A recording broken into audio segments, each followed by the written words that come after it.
এজন্য তো একদিন বড় পীর আব্দুল কাদের জিলানী রহমাতুল্লাহ আলাই রাস্তা দিয়ে হাঁটিয়ে হাঁটিয়ে যায়। এমন সময় একজন বৃদ্ধা মহিলা সামনে দাঁড়ায়া হযরতকে ডাক দেয়, কে গো আল্লাহর বান্দা, এই আল্লাহর বান্দা বড় পীর আব্দুল কাদের, তোমার দিকে তাকাইয়া আমার একটা প্রশ্ন মনে হয়ে গেছে। কয় কি প্রশ্ন বলো? বড় পীরকে ডাক দিয়া বলি, প্রশ্নটা হইল, কয় প্রশ্নটা হইল, এরে আল্লাহর বান্দা আব্দুল কাদের, কয় তোমার মুখেও দাঁড়িয়ে আছি আর আমার বাড়িতে একটা ছাগল আছে, ছাগলের মুখের মধ্যেও দাঁড়িয়ে আছি। আমি একটু জানতে চাই, তুমি অনেক বড় বুজুর্গ আল্লাহওয়ালা মানুষ, তোমার দাড়িটা উত্তম নাকি আমার বাড়ির ছাগলের দাড়িটা উত্তম? বড় পীর ডাক দিয়া কয়, মাগ এই জবাবটা এখন দেওয়া সম্ভব নয়। যেদিন দুনিয়া থেকে বিদায় হয়ে যাব, আমি যদি ঈমান নিয়ে মরতে পারি তোমার ছাগলের দাড়ি থেকে আমার দাড়ি উত্তম, আর যদি আমি ঈমান নিয়ে মরতে না পারি তাহলে তোমার বাড়ির ছাগলের দাড়ির থেকে আমার দাড়ি অনুত্তম, কারণ ওই ছাগলের জান্নাত জাহান্নাম কোনো কিছুই নাই। ওই ছাগলের জান্নাত জাহান্নাম কোনো কিছুই নাই। আমি যদি ঈমান নিয়ে যেতে পারি তাহলে আল্লাহর জান্নাতের ফয়সালা হবে, আর ঈমান নিয়ে যেতে না পারলে আল্লাহর জান্নাতের ফয়সালা হবে না। এরে আল্লাহর বান্দি, আমি বলতে পারবো না তোমার ঘরের ছাগলের দাড়ি উত্তম না আমার দাড়ি উত্তম। এরা গভীর রাত্রে উঠা উঠা দোয়া করছে, আল্লাহ এ মালিক মরণ দিবা, আল্লাহ মদিনাতে মরণ দিও, আল্লাহ রওজার কিনারায় যেন আমার কবর হয়। আল্লাহর নবীর রওজার মধ্যে আল্লাহর পক্ষ থেকে রহমত নাজিল হইলি, পাশাপাশি থাকলে আমিও কিছু রহমত আল্লাহর নবীর পক্ষ থেকে পেয়ে যাব। এই জন্য এক নম্বর মরণ, মরণের গাটি, মরণ যার সুন্দর হবে কবর তার সুন্দর হবে। আর দুই নম্বরে কবরের গাটি, ওই কবরের মধ্যে ধনী নাই গরিব নাই, কবরের মধ্যে তিনটা প্রশ্ন করা হবে। ওই তিনটা প্রশ্নের জবাব দেওয়া সম্ভব হবে কি হবে না? একটু মুসলমান চিন্তা করেন, আল্লাহ পাক প্রশ্ন ফাঁস করে দিয়েছেন, বান্দা ভালো করলে জবাব দিতে পারবা, আর ভালো না করলে জবাব দিতে পারবা না। এখন আপনি হিসাব মিলাইয়া যান, ভালো কর্ম করবেন না খারাপ কর্ম করবেন? আল্লাহ বলেন, বান্দা আমি তোমার জিহ্বার দিকে তাকায়া থাকি, তোমার জবান দিয়ে যা বের হয়, মা ইয়ালফিজু মিন কাউলিন ইল্লা লাদাইহি রাকিবুন আতীদ, জবান দিয়ে যা বের করো সঙ্গে সঙ্গে ফেরেশতারা লিখে নেয়। ভালো বললেও লিখি, খারাপ বললেও লিখি। কিরামান কাতিবিন, ফেরেশতা দুজন মানুষের সঙ্গে থাকে সদা সর্বক্ষণ। পাপপূর্ণ ভালো মন্দ যা করে বান্দা সব কিছু লিখে রাখে আমল নামায়, সব কিছু লিখে রাখে আমল নামায়। কিরামান কাতিবিনা ইয়ালামুনা মা তাফআলুন। এরে বান্দা, তোমাদেরকে অনর্থক বানায় নাই, কারণে বানাই নাই। গাড়ি কিনেছো, বাড়ি বানাইছে জন্য বানাই নাই। এরে বান্দা, তোমাদেরকে কি জন্য বানাইছি? আমার গোলামের জন্য বানাইছি। যদি আল্লাহরে জিজ্ঞেস করি, আল্লাহ কতক্ষণ গোলামি করব, কতক্ষণ তোমার জিকির করব, তোমাকে কতক্ষণ ডাকবো? আল্লাহ বলেন, ওয়াবুদু রাব্বাকা হাত্তা ইয়াতিয়াকাল ইয়াকিন।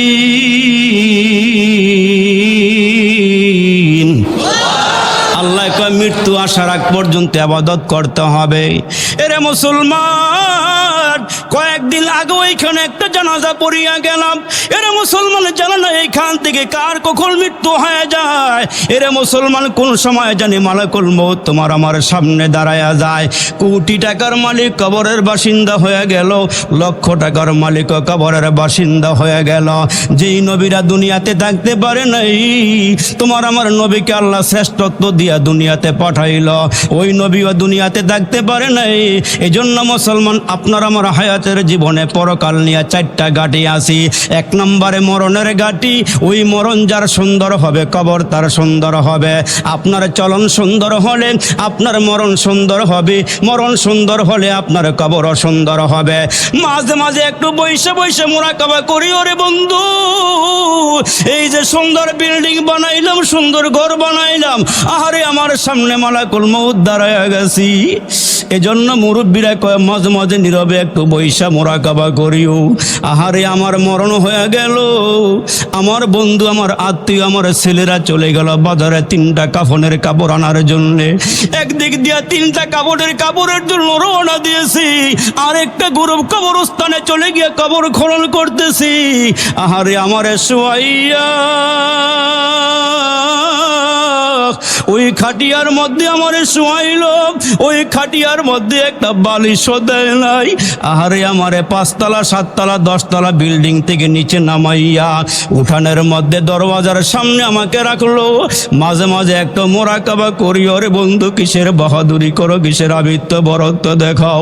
এরে বন্ধু কোন দিন জানি মালাকুল মউত খাপ করিয়া দরিয়া রুহুটা বাড়ি করিয়া নিয়ে যায়। আমারে বিল্ডিংয়ের সামনে পালাইয়া রাখছি, কিছুক্ষণের মধ্যে আমার জন্য গরম পানি তৈয়ার হয়ে গেছে। এ মুসলমান বাবা, কিসের বাহাদুরি করো, কিসের জায়গার বাহাদুরি, কিসের সম্পদের বাহাদুরি। এর মুসলমান কিসের ক্ষমতা, কারণ থাকতে পারে নাই, ফেরাউন থাকতে পারে নাই, সাদ্দাতু থাকতে পারে নাই, আরে এরশাদ চাচাও থাকতে পারে নাই। এ মুসলমান বসুন্ধরা গ্রুপের মালিক বাবুল সাহেবও থাকতে পারে নাই। এরে মুসলমান কোন দিন জানি তোমার আমার সামনে মালাকুল মউত দাঁড়ায়া যায়। আরে আমারে খাটিয়ার মধ্যে শোয়াইয়া মশারি টানাইছি, এই মশারি টানাইয়া বড়ি পাতার গরম পানি নিয়ে আমার মশারির ভিতরে লোক ঢুইকা গেছি। এ আব্দুল করিম, আব্দুর রহিম, মনটারে একটু বুঝাও। আর কত গুনাহ করবো, আর কত গুনাহ করবো রে বন্ধু। আমার আল্লাহ ডাক দিয়ে বলেন, ইয়া আইয়ুহাল্লাযীনা আমানুত্তাকুল্লাহ হাক্কা তুকাতিহি ওয়া লা তামুতুন্না ইল্লা ওয়া আনতুম মুসলিমুন।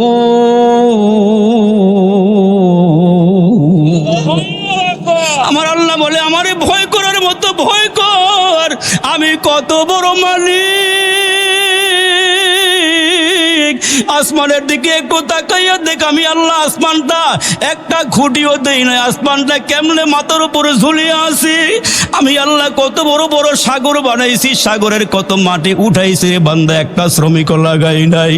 কত বড় বড় পাহাড় বানাইছি, ওই পাহাড়ের মাটিগুলো একত্রিত করতে কোনো শ্রমিক আমি লাগাই নাই। আমি আল্লাহ যত বড়, আমার জান্নাত তত বড়, আমার আযাব তত বড়। এরে মুসলমান, মশাদের ভিতরে 4জন লোক ঢুকি আমারে গোসল দেওয়া শুরু করে দিল। এ মুসলমান কসলে কসলে গোসল দেয়, মুঠ দেয়, ডাক দিয়া আমারে বেশি জোরে ডলা দিও না, আমার ব্যথা লাগে। তোমরা আমারে বেশি জোরে আঘাত দিও না, ব্যথা পায়। গোসল চার হয়ে গেল, 3টা কাফনের কাপড়ে পেঁচাইয়া খাটিয়াতে শোয়াইল। তোমার আমার দৃশ্য অবস্থা কিন্তু একদিন এমন হইবে রে বাবা। এ মুসলমান, আসছো একা, যাবে একা, সঙ্গে নিবা কি? সঙ্গে নিবা দুটো নাম, আল্লাহ আর নবী। এ মুসলমান ভাইরা রে, আমার গোসল সাজু হয়ে গেল, এখন মানুষগুলো দলে দলে আসতেছে, জানাজা পড়বে। বাড়ির জায়গায় বাড়ি পড়িয়া রইল, 5তলা বিল্ডিং 6তলা বিল্ডিং পড়িয়া রইল। এরে মুসলমান ভাইরা রে আমার, এ বন্ধু তোমাকে আমাকে খাটিয়ার মধ্যে শোয়াইয়া জীবনের শেষ নামাজটা পড়িয়া এ মুসলমান 4 জনে খাটটা দরিয়া কবরের দিকে নিয়ে যাইতেছে। আরে আমার ঘরে আমার বিবি কাঁদে, আমার মেয়ে কাঁদে, আমার আত্মীয় স্বজনেরা কাঁদে, সবাই তো কাঁদিয়া বেগুন। আমাকে কেউ রাখতে পারলো না। আমার মালিকের ডাকে সারা দিয়ে আমি কবরের দিকে রওনা দিলাম। আরে কবরস্থানে নিয়ে 2জন 4জন লোক কবরের নামিয়া গেল। মাথার দিক দিয়া 2 জনে হাত বাড়াইয়া, পায়ের দিকে 2 জনে হাত বাড়াইয়া আমারে কবরে শোয়াইল। ওই কবরের দিকে তাকায়া দেখি, ডানেও মাটি, বামেও মাটি,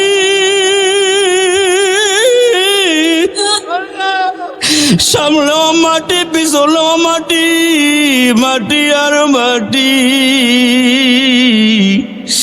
ওই কবরের মধ্যে যখন আমার শুয়াইলো, আহারে এই শীতের দিনে আমার একটা কম্বল দেয় নাই, এই কবরের মধ্যে আবার একটা ভালো বিছানাও দেয় নাই, অথচ দুনিয়ার মধ্যে জামাটা ময়লা লেগে গেলেন, একদিনের বেশি আমি জামাটা পরিধান করি নাই। ঘরের বিছানার মধ্যে যেই বিছানায় ঘুমাইতাম, এই বিছানা একদিন দুই দিনের পরে আমি পাল্টাইয়া বানাইছি। আহারে লাইটটা যদি বন্ধ হয়ে যায়, কিরে লাইটটা কি কেন জ্বলে না? সঙ্গে সঙ্গে কর্মচারীকে ফোন দিয়ে বলে নতুন লাইট লাগাইয়া দে, মনে হয় ফিউজ হয়ে গেছে। আমার চতুর্দিকে খাদেমদার আছে, চা পান করব, কলিং বেল টিপ দিলে আমার সামনে লোক দাঁড়িয়ে আছে। চতুর্দিকে আমার এই খেদমত করার জন্য কত লোক কবরে শুয়াইছে। কবরে শুয়াই আমি তাকায়া দেখি ওপরে চাঙ্গিগুলো, বাঁশের চাঙ্গিগুলো বিছাই, বাঁশের চাঙ্গিগুলো বিছাইয়া বিছাইয়া ওপরের দিকে তাকাইয়া আছি। আমার ছেলেকে বললাম, ছেলে এগুলো কি করো? ছেলেটা চাঙ্গিগুলো বিছাইয়া হাজার হাজার মন মাটির নিচে আমারে চাপা দেওয়া শুরু করে দিল। আমি ডাক দিয়া বললাম, বাবারি তুমি এত নিষ্ঠুর কেমনে হইলা রে বাবা? আমার এই নীরবে কবরে পালাইয়া তুমি কেন মাটি দিতেছ? একটা দরওয়াজাও রাখলা না, একটা জানালাও রাখলা না, একটা জানালাও রাখলা না, দরওয়াজা রাখলা না, মাঝে মাঝে একটু মোরাকামা কইরো। এ মুসলমান, আমাকে ফালাইয়া যখন সন্তানেরা রেখে আসি, মেশকা শরীফের হাদিসের মধ্যে আসছে, আল্লাহ রসুল বলেন, মাটির ওপরের মানুষগুলো যখন জুতা পরিধান করিয়া পায়া হাইটাইটা চলে আসি, কোরআনে আলিহিম, ওই মুর্দা ব্যক্তি জুতার পায়ের আওয়াজ শুনিয়া কয়, তোমরা একটু দাঁড়াও, তোমরা আমার জন্য একটু দোয়া করো। বিশ্ব নবী, রহমতের নবী, দুইটা হাত উপরের দিকে বাড়াইয়া এক হাতের আঙ্গুলগুলো আরেক হাতের আঙ্গুলের ভিতরে ঢুকাইয়া ডাক দিয়া কয়, সাহাবীরা দেখো, যখন মুর্দা ব্যক্তিকে কবরে শোয়াইয়া দেওয়া হয়, এই বান্দার চোখের দৃষ্টি যত দূর যায়, তত দূর পর্যন্ত কবরের দুইটা পার চলিয়া যায়। কবরের দুইটা পার চোখের দৃষ্টির শেষ সীমানা পর্যন্ত চলিয়া যায়। ওইখান থেকে ফুল স্পিরিটে যখন আসতে শুরু করে, আমার নবী ডাক দিয়া কবরের দুইটা পার ফুল স্পিরিটে আসতেছে। দুইটা কবরের পার আসতে আসতে আমার নবী ডাক দিয়া কয়, সাহাবীরা রে, এক হাতের আঙ্গুল গুরু আরেক হাতের আঙ্গুলের ভিতরে যেমনে ঢুকিয়া যায়, এ আমার মুসলমান বাবাজিরা রে, কয় এক হাতের আঙ্গুল যেমন আরেক হাতের আঙ্গুলের ভিতরে ঢুকিয়া যায়, কয় কবরের দুইটা পার ওই বান্দাকে এমন করে আঘাত করতে থাকে, কয় কবরের পার দুইটা একত্রিত হইয়া বান্দারে মিশাইয়া ফেলে। কয় এক পাশের পাজরের হাড়গুলো আরেক পাশের পাজরের ভিতরে যখন ঢুকিয়া যায়, কয় হাড়গুলো টুকরা টুকরা হইয়া যায়, চূর্ণ বিচূর্ণ হয়ে যায়, কটমট কটমট আওয়াজ শুরু হয়ে যায়। এই জন্য আমার নবী ডাক দিয়ে বলেন, কবর হফরাতুম মিন হফারিন্নার, কয় কবরটা কাহারো জন্যে জাহান্নামের গর্ত হয়ে যায়, ও রওজাতুম মিন রিয়াজিল জান্নাহ, আবার এই কবরটা কাহারো জন্য জান্নাতের বাগান হয়ে যায়। চিৎকার দিয়ে বলেন আল্লাহু আকবার। এজন্য মুসলমান ভাইরা, চারটা ঘাটির মধ্যে একটা ঘাটি হইল মরণ। কয় যার জীবন যেমন চালাইবা তার মরণটা তেমন হবে। কয় কেউ হাসতে হাসতে কবরে যায়, আনতাল্লাযী ওয়ালাদাতকা উম্মুকা বাকিয়ান ওয়ান্নাসু হাকুনা মাসরুরা ফাজহাদ লিনাফসিকা ইয ইয়াকুনা বাকিয়ান, ফাজহাদ লিনাফসিকা ইয ইয়াকুনা বাকিয়ান ফি ইয়াউমি মাউতিকা দাহিকা ওয়া মাসরুরা। ভালো করে শুনেন, প্রথম যেদিন তুমি এসেছিলে ভাবে কেঁদেছিলে তুমি একা, হেসেছিল সবই, এমন জীবন কর হে গঠন, মরিলেও হাসিবে তুমি, কাঁদিবে ভুবন। যখন আল্লাহওয়ালা মানুষগুলো দুনিয়া থেকে বিদায় হয়ে যায়, ওই লোকগুলো যেখানে সেজদা দিয়েছিল ওই জায়গাগুলো কাঁদে। কয় যেই জায়গা দিয়া তার আমলগুলো উপরের দিকে গেছে ওই জায়গাগুলো তার জন্য কাঁদি। বাংলার জমিন থেকে কিছু উজ্জ্বল নক্ষত্র বিদায় হয়ে গেছেন, যেমন মুসলমান বাইরে চরমনার হুজুর ফজলুল করিম রহমতুল্লাহ আলাই, ইসহাক রহমতুল্লাহ আলাই, উজানের কারি সাহেব রহমতুল্লাহ আলাই, ওই যে হাবিবজি হুজুর রহমতুল্লাহ আলাই, মুফতি আমিনী রহমতুল্লাহ আলাই, শাইখুল হাদিস আল্লামা আজিজুল হক রহমতুল্লাহ আলাই। কয়ে যারা বড় বড় বুজুর্গ দুনিয়া থেকে বিদায় হয়ে গেছে, দেখবেন আকাশটা মেঘাচ্ছন্ন হয়ে গেছে। কয়ে তারা দুনিয়া থেকে বিদায় হয়ে গেলে আসমানও কাঁদে, জমিনও কাঁদে, ওই জায়গাগুলোও কাঁদে। কয়ে যেই জায়গার মধ্যে বান্দা জীবদ্দশায় মাওলাকে সেজদা দিয়েছিল। এই জন্য মুরব্বীরা কয় এমন জীবন করো হে গঠন, মরিলেও হাসিবে তুমি, কাঁদিবে ভুবন। এই জন্য যার চলনটা সুন্দর হবে তার মরণ সুন্দর হবে। ওই আসমানের মালিক, জমিনের মালিক, কুল কায়নাতের মালিক আল্লাহ ডেকে ডেকে বলেন, বান্দা তোমার আমি যা নিষেধ করেছি তা করিও না, বান্দা যা করার জন্য আদেশ করেছি আমি তা করো। তোমাদেরকে 5 ওয়াক্ত নামাজের হুকুম দিলাম, যত সময় 5 ওয়াক্ত নামাজ আদায় করো। এরে বান্দা রমজান মাসের রোজাগুলো রাখো, যাকাত ফরজ হলে যাকাত দিও, বান্দা হজ ফরজ হইলে হজ করিও, হালালকে হালাল জানিও, হারামকে হারাম জানিয়া চলাফেরা করবা। জমিনে এমন করে চলাফেরা করবা, জমিনের মধ্যে নম্র হইয়া ভদ্র হইয়া চলাফেরা করবা, জমিন যেন তোমার জন্য মাওলার দরবারে দোয়া করি। আর ওই মানুষের জন্য জমিন ডেকে ডেকে বলে, আল্লাহ এই নাফরমানের গুনাহ আমি আর সহ্য করতে পারি না। আল্লাহ রে, গুনাহ করতে করতে মাওলা সে আসমান বরাবর করে ফেলেছে, আল্লাহ জমিন বরাবর করে ফেলেছে, আমার একটু হুকুম দাও আমি 2টা বাঘ হয়ে যাই, তারে ভালো করে ধরি, আমি তারে ডাবাইয়া দিই, তারে শেষ করে দিই। আমার আল্লাহ ডেকে ডেকে বলে, জমিন তারে এখন ধরার দরকার নাই, সে হচ্ছে আমার পেয়ারা নবীর উম্মত। আমার নবী শেষ মুহূর্তে ইন্তেকালের আগে জমিনের মধ্যে বিছানার মধ্যে শুয়া শুয়া কাঁদে আর বলে, আল্লাহ আমি যেই কয়দিন দুনিয়াতে ছিলাম উম্মতের জন্য আমি কোনোদিন পেটটা ভরিয়া খানাও খাই নাই, যে উম্মতের জন্য আমি রাতের বেলা ভালো করে ঘুমায়ও নাই। আম্মা জান আয়েশা সিদ্দিকা বলেন, যখনই রসুল আমার ঘরে আসছি, আমার যখন শেষ রাতে ঘুম ভাঙ্গা গেছে, আমি তাকায়া দেখি বিশ্ব নবী আসমানের দিকে তাকাইয়া আছে, নবীজির 2টা চোখের কিনারায় পানি জমে আছে। মাঝে মাঝে আবার নবীরে জিজ্ঞেস করি, আল্লাহর নবী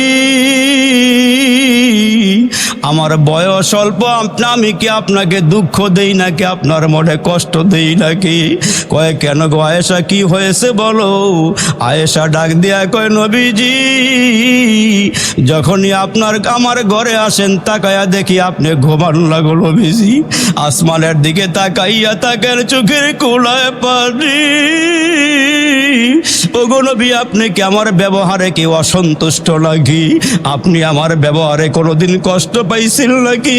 আমার নবী ডাক দিয়ে কয়, সারে তোমার ব্যবহারে আমি খুশি, তুমি আমারে মনে কোনো কষ্ট দেও নাই।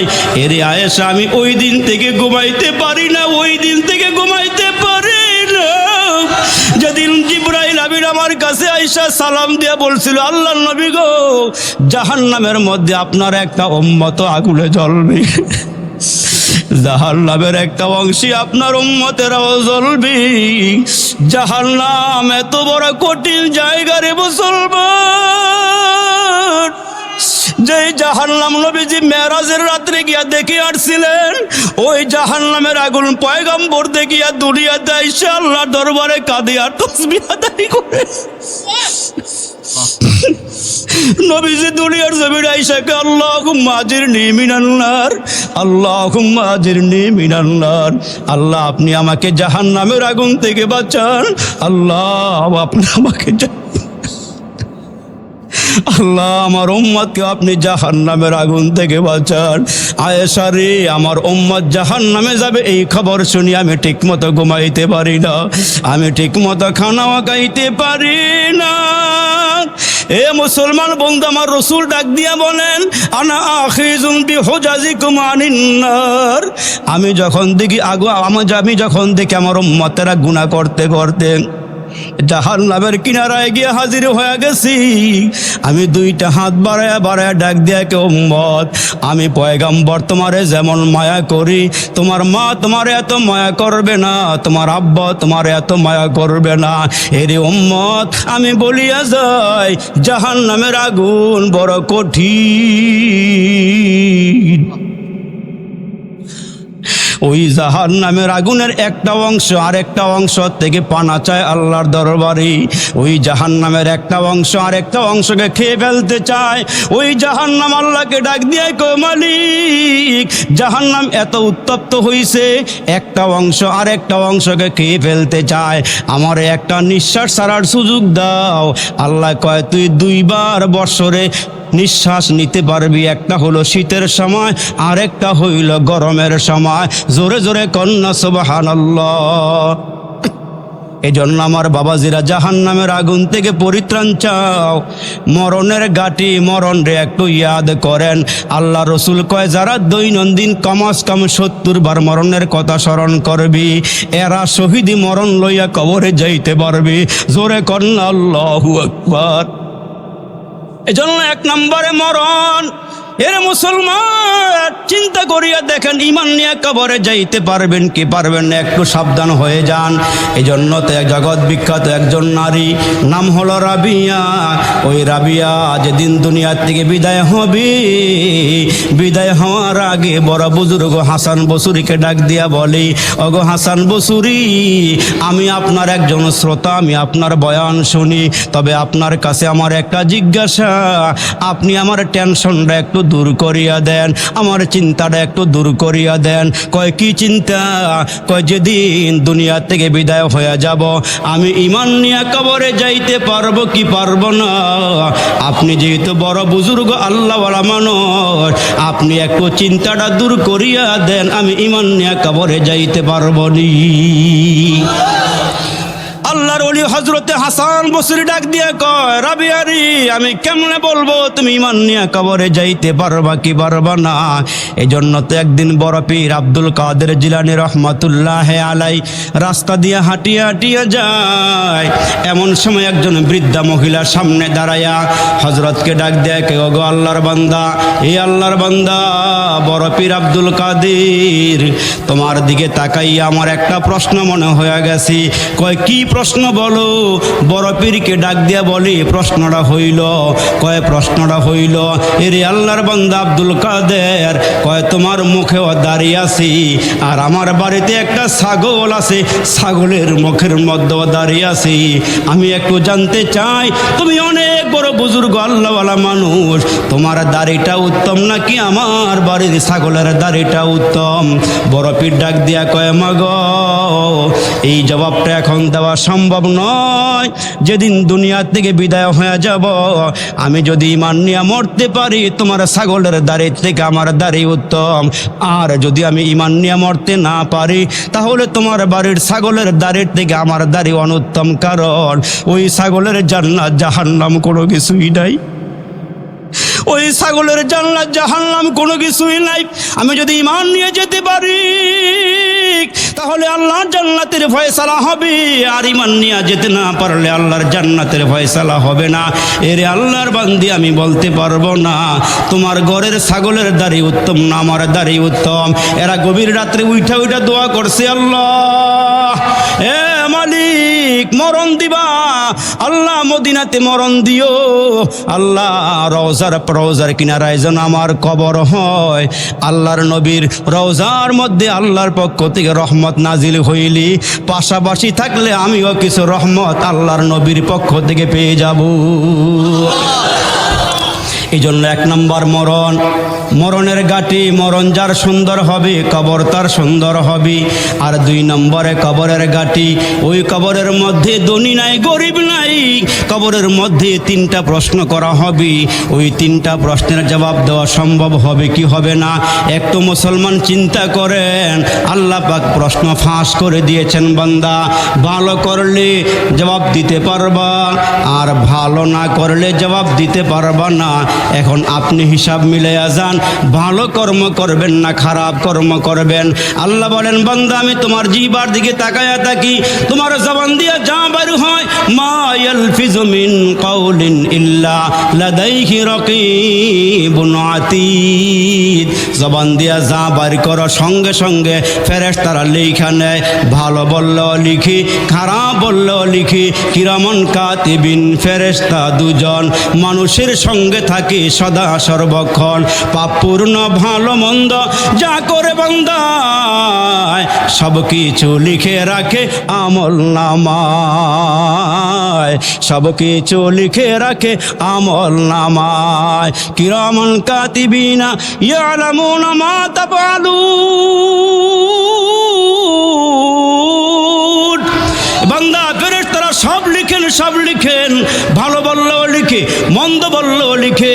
এই জন্য হযরত আবু বকর সিদ্দিক মাঝে মাঝে জিহ্বা দরিয়া দরিয়া টানতো আর বলতো, জিহ্বারি তোর কারণে মানুষ নেককার হয়ে যায়, তোর কারণে মানুষ বদকার হয়ে যায়, তোর কারণে মানুষ ভালো হয়ে যায়, তোর কারণে মানুষ অলি হয়ে যায়, তোর কারণে মানুষ খারাপ হয়ে যায়। মাঝে মাঝে হযরত আবু বকর সিদ্দিক কাঁদে আর বলে, আল্লাহ তুমি যদি আমার একটা হাইওয়ান জানোয়ার বানাইতা তাহলে আমার কোনো টেনশন ছিল না। আমি যদি দুনিয়াতে কোনো আমার সহকর্মী কোনো জানোয়ার হাইওয়ানকে গুতা দিয়া তাকে হাসরের ময়দানে আমারে আল্লাহ দুর্বল বানাইয়া ওইটারে সবল বানাইয়া একটা গুতা দেওয়াইয়া সমান করে মাটির সাথে আমারে মিশাইয়া দিবি, অথচ আমারে মানুষ বানাইছ। আল্লাহ যদি হিসাব মিলে কবরে যাইতে পারি আর যদি জান্নাতের সার্টিফিকেট হাতে পাই তাইলে আমি ভালো মানুষ, আর যদি জাহান্নামের সার্টিফিকেট হাতে এসে যায় আমার চেয়ে খারাপ মানুষ আল্লাহর জমিনে আর একজনও নাই। এরা প্রায় সময় হিসাব মিলাইতো রাতের অন্ধকারে, আল্লাহ দুনিয়াতে বড় আদর করে সোহাগ দিয়া মায়া দিয়া পাঠাইলা, কিন্তু আল্লাহ রে আমি কি করতে পারলাম? অথচ তাকায়া দেখেন আবু বকর সিদ্দিকের আমলের কথা বলতে গিয়ে আল্লাহ রসুল বলেন, হযরত ওমরের নেক আমল আসমানের তারকা বরাবর, আবু বকর সিদ্দিকের নেকের আমলের কোনো বরাবর নাই। আবু বকর সিদ্দিককে আল্লাহ হাসরের কঠিন ময়দানে ডাক দিয়ে বলে, আবু বকর দুনিয়াতে আমার নবী সমস্ত সাহাবীদের ঋণ পরিশোধ করতে পেরেছে, আর তুমি আমার নবীর জন্য যা করেছো ঋণ পরিশোধ করতে পারে নাই। ওই বদলাটা হাসরের ময়দানে আমি আমার কুদরতি হাত দিয়া তোমারে দিয়া জান্নাতের ফয়সালা করবো। সুবহানাল্লাহ, জোরে বল। এত কিছু করার পরে আবু বকর সিদ্দিক কাঁদে, হাউমাউ করে কাঁদে। আল্লাহু আকবার। এ আমার মুসলমান ভাইরা, এই জন্য আল্লাহ বলেন, ওয়াসারিউ ইলা মাগফিরাতিম মির রাব্বিকুম, আমার মাগফিরাতের দিকে দৌড়াও। আমি আল্লাহ ক্ষমা দেওয়ার জন্য 24টা ঘন্টা তোমার দিকে তাকায়া থাকি। তুমি মাপ চাইতে দেরি হয়, আমি আল্লাহ তোমাকে ক্ষমা করতে দেরি করি না। কিন্তু আমরা নামাজ পড়ি আর না পড়ি, আল্লাহরে ডাকি আর না ডাকি, চাপার জোরে আমরা মাঝে মাঝে বলি হুজুর নামাজ পড়ি আর না পড়ি, বুকে থাপ্পড় দিয়ে বলে হুজুর নামাজ পড়ি আর না পড়ি আমার ঈমান শক্ত আছে। এই মানুষ দুনিয়াতে নাই মনে হয়, নাই, নামাজের ধারেও না, অথচ বুকে থাপ্পড় দিয়ে হুজুর নামাজ পড়ি আর না পড়ি ঈমান শক্ত আছে। এই জন্য আল্লাহ বলেন হাসরের কঠিন ময়দানে দল হবে 2টা, ফারিকুন ফিল জান্নাতি ওয়া ফারিকুন ফিস সাঈর। একটা দল হবে জান্নাতি, আরেকটা দল হবে জাহান্নামী। আসহাবুল ইয়ামিন মা আসহাবুল ইয়ামিন ওয়া আসহাবুশ শিমালি মা আসহাবুশ শিমাল। এক দল হবে জান্নাতি মানুষ, আরেক দল হবে জাহান্নামী মানুষ। আল্লাহু আকবার। একটু হিসাব মিলাইয়া যান আপনি কোন দলে দাঁড়াইবেন। আল্লাহ বলেন, আমতাজুল ইয়াউমা আইয়ুহাল মুজরিমুন। হাসরের ময়দানে নেককার এবং বদকার আলাদা হয়ে যাবে। ওই দিন আল্লাহ সুবহানাহু ওয়া তাআলাকে যারা দুনিয়াতে মোহাব্বত করেছে, যারা আল্লাহকে ভালোবেসেছে, আল্লাহ বলেন আমার নেক নজরে এরা থাকবে। আর এরা নেক নজরে থাকলে পরে এরাই আল্লাহ পাকের জান্নাতের নিয়ামত ভোগ করবে। এই জন্য আল্লাহ বলেন আমি যেমন বড় আমার জান্নাতও তেমন বড়। আমি আবু লাহাবের জন্য জান্নাত বানাইছি, আবু জাহেলের জন্য জান্নাত বানাইছি, উতবা, শাইবা, নমরুদ, কারুন, হামান, যত কাফের বেদিন আছে সবার নামে নামে জান্নাত বরাদ্দ আছে, অথচ আল্লাহ পাক ডাক দিয়ে বলেন সবাই কিন্তু আমার নিকট থেকে জান্নাত নিতে পারবে না, সবাই জান্নাত পাবেও না। জান্নাত কারা পাবে? কয় জান্নাত তারাই পাবে, কয় লা ইলাহা ইল্লাল্লাহর সার্টিফিকেটটা যার কাছে থাকবে সেই জান্নাতে যাবে। জোরে কোন সুবহানাল্লাহ। সে জান্নাতে যাবে যার কাছে এই কালিমার সার্টিফিকেট থাকবে, লা ইলাহা ইল্লাল্লাহ মুহাম্মাদুর রাসূলুল্লাহি সাল্লাল্লাহু আলাইহি ওয়াসাল্লাম। এই জন্য এই কালিমাওয়ালা মানুষের দাম কত জানেন? এই কালিমাওয়ালা মানুষের কথাটা বলে ইনশাল্লাহ আমি আমার আলোচনা শেষ করে দিব। যেদিন আপনার আমার সামনে মালাকুল মউত দাঁড়াবে, একটু খেয়াল করে শোনেন, যেদিন আপনার আমার সামনে মালাকুল মউত দাঁড়াবে, প্রথম ঢুকবে মুখ দিয়ে, এখান দিয়ে রুহুটা বের করতে চাবে, তখন মুখটা বলবে, জবানটা বলবে, এ মালাকুল মউত এই দিক দিয়ে আসিও না, এই দিক দিয়ে রুহুটা বের করিও না। তখন বলবে মালাকুল মউত কেন এখান দিয়ে আসবো না? এই বান্দাটা মাহফিলে আইসা মসজিদে গিয়ে দোকানে বইসা রাস্তাঘাটে চলতে গিয়া আল্লাহর তসবিহগুলো আদায় করেছে। আর একটু জোরে বলেন না সুবহানাল্লাহ। বান্দা জবান দিয়ে সুবহানাল্লাহ বলেছে, আলহামদুলিল্লাহ বলেছে, আল্লাহু আকবার বলেছে, কোরআন তেলাওয়াত করেছে, ভালো ভালো কথা বলেছে, এইখান দিয়ে আইসো না। মালাকুল মউত থামকে দাঁড়িয়ে গিয়ে বলবে কোন দিক দিয়ে যাব? তখন কানের কাছে আসবে, এইখান দিয়ে রুহুটা বের করতে চাবে, তখন কান ডেকে বলবে এইখান দিয়ে আইসো না। কারণটা কি জানো? এই বান্দা নিজে কোরআন শরীফ পড়তে পারে নাই, কিন্তু আরেকজনের জবান দিয়ে সে কোরআন তেলাওয়াত শুনেছিল। এই বান্দা কান দিয়ে ভালো ভালো কথাগুলো শুনেছিল, এইখান দিয়ে আইসো না। মালাকুল মউত দাঁড়ায় বলবে কোন দিক দিয়ে যাব? তখন মালাকুল মউত আসবে চোখের দিক দিয়া রুহুটা বের করার জন্য। দুইটা চোখের সামনে আসলে পরে চোখ বলবে এইখান দিয়ে আইসো না। কয় কেন এইখান দিয়ে আসুম না? বান্দা এই চোখ দিয়ে দেখা কোরআন তেলাওয়াত করছিল, কোরআন শরীফ পড়ছিল, এইখান দিয়ে আইসো না। যত ভালো কাজ করছেন ওই ভালো কাজের অজুহাত দিয়ে চোখ বলবে এইখান দিয়ে আসিও না। অবশেষে পায়ের দিক দিয়ে যাবে, পায়ের দিক দিয়ে যখন রুহুটা বের করতে চাবে, পাও বলবে এই বেটার কাছে এইখান দিয়ে আইসো না, এ মালাকুল মউত এই পায়ের দিক দিয়ে আইসো না। কয় কেন? কয় এই বান্দা না হাইটা ওয়াজে আসছে, এই বান্দা না হাইটা ভালো কাজ করছে, মসজিদে গেছে, দাওয়াত তাবলীগে সময় লাগাইছে, আল্লাহওয়ালাদের সহবতে গিয়েছে, এইখান দিয়ে আইসো না। তখন মালাকুল মউত আল্লাহর সামনে বলবে, আল্লাহ এই বেটার চতুর্দিক দিয়ে রুহু বের করতে না করে কি করুম এখন বলো? তখন আল্লাহ বলবেন মালাকুল মউত রে, দুররাতুস সালিহিন কিতাবের ভিতরে লিখেন যে ওই মুহূর্তে আল্লাহ বলবেন মালাকুল মউত তোমার হাতের তালুর মধ্যে লা ইলাহা ইল্লাল্লাহ মুহাম্মাদুর রাসূলুল্লাহ সাল্লাল্লাহু আলাইহি ওয়াসাল্লাম একটু লেখা তার সামনে তুলে ধরো। এই বান্দা কালিমার পাগল, কালিমারে মোহাব্বত করে, কালিমা জবান দিয়ে বারবার উচ্চারণ করে, বারবার উচ্চারণ করে, এই বান্দার সামনে তুলিয়া ধরো। যখন কালিমাটা লেখা তার সামনে ধরবে, তখন রুহুটা বের হওয়ার জন্য ছটপট করবে। তখন আল্লাহ বলবেন, একটা সুন্দর ডাক হবে, ইয়া আইয়াতুহান নাফসুল মুতমাইন্না, এই সফল নফস,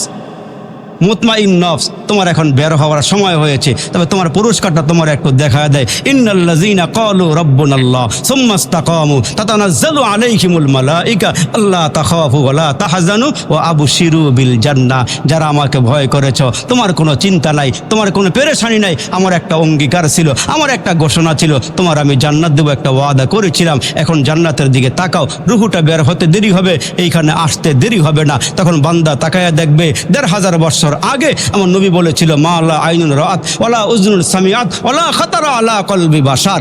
এই উম্মতেরা শুন, এমন জান্নাত আল্লাহ বানাইছে যা চোখে দেখো নাই, কানে শোনো নাই, অন্তরে কল্পনাও করা নাই। এই জন্য আমাদের একজন বুজুর্গ আল্লামা ইয়াকুব নানতবী রহমতুল্লাহ আলাই বড় সাদা দিলের মানুষ ছিল, সহি মানুষ ছিল। গভীর রাত্রে উঠা শেষ রাতে তাহাজ্জুদ পড়ে দোয়া করতেছে, আল্লাহ আমাকে ৩ লাখ টাকার মালিক বানাও, আল্লাহ ৩ লাখ টাকা আমার পকেটে ঢুকায় দাও, আল্লাহ 3 লাখ টাকার মালিক আবারে বাড়ায় দাও। দোয়া করতেছে, দোয়া করতে করতে করতে করতে হয়রান পেরেশান হইয়া দোয়া বন্ধ করছে, মুনাজাত বন্ধ কইরা ওই যে নামাজের মুসল্লা হেলান দিয়ে শুয়ে পড়ছে, ঘুমাইসে গেছে।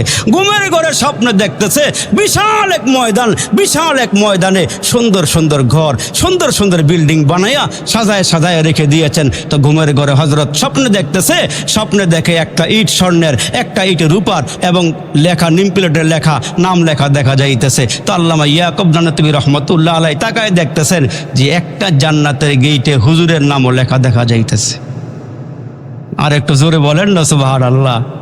জান্নাতের গেইটে নাম লেখা। আরে বুজুর্গদের স্বপ্ন, ওহির 46 ভাগের 1 ভাগ, জোরে সুবহানাল্লাহ আওয়াজ দিয়ে বলেন না। নবুয়াতের 46 ভাগের 1 ভাগ, নবুয়াতের 46 ভাগের 1 ভাগ হইল আল্লাহওয়ালাদের স্বপ্ন। সুবহানাল্লাহ সুবহানাল্লাহ।